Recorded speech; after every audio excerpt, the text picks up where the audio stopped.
Well-functioning relationships in our personal lives and in business require trust.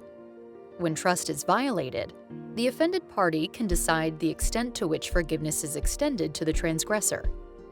One option is to withhold forgiveness and sever relationships with the transgressor.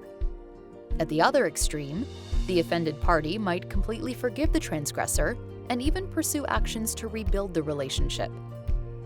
There is abundant research that examines forgiveness at the person-to-person level, but not much about organizations forgiving stakeholders that violate their trust.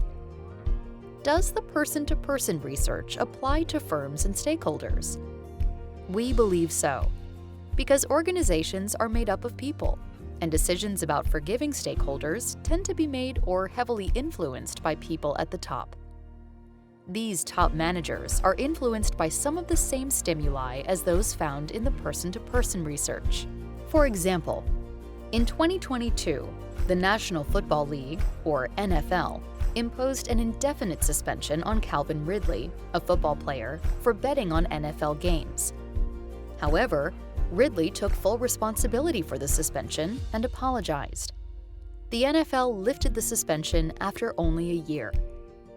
We propose that several factors influence whether and to what degree a firm will forgive a stakeholder's breach of trust. Highly visible breaches are expected to lead to a lower degree of forgiveness. For example, Twitter's ban of President Trump from its platform due to his very visible tweets sent a strong signal to other users that incitement of violence will not be tolerated. Severe breaches should also lead to a lower degree of forgiveness. An example of a very high magnitude transgression is Microsoft's and OpenAI's use of the New York Times copyrighted work. The Times is suing these companies for using their material without permission to train chatbots, alleging that their readership has been hurt because readers are turning to other sources for their news. The intentions of the transgressor are also important. Sometimes breaches are unintentional and unexpected, which increases the probability of a higher degree of forgiveness.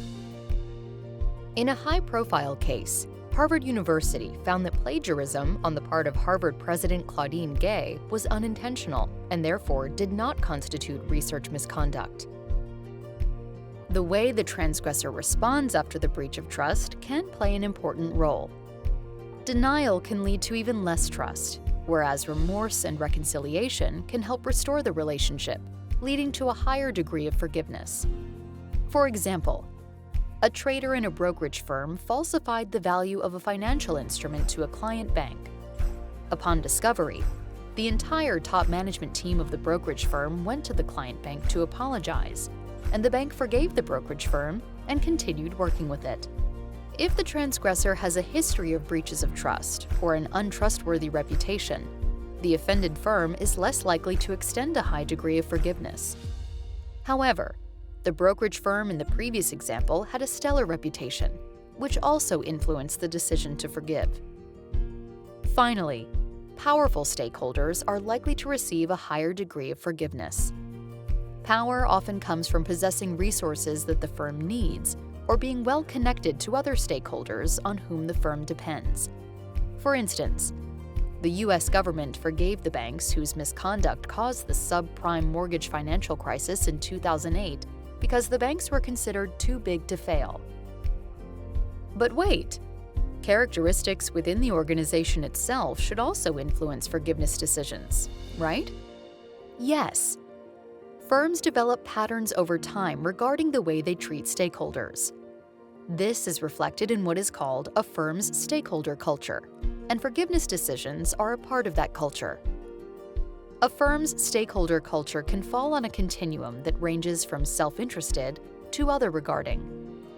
Firms with more self-interested stakeholder cultures are less likely to extend a high level of forgiveness to stakeholders, while those with more other regarding stakeholder cultures are more likely to extend a high level of forgiveness. Stakeholder culture interacts with the factors that influence forgiveness decisions. In Table 2 of our article, you will find a detailed description of these interaction effects. We hope you enjoy reading our paper and welcome your comments.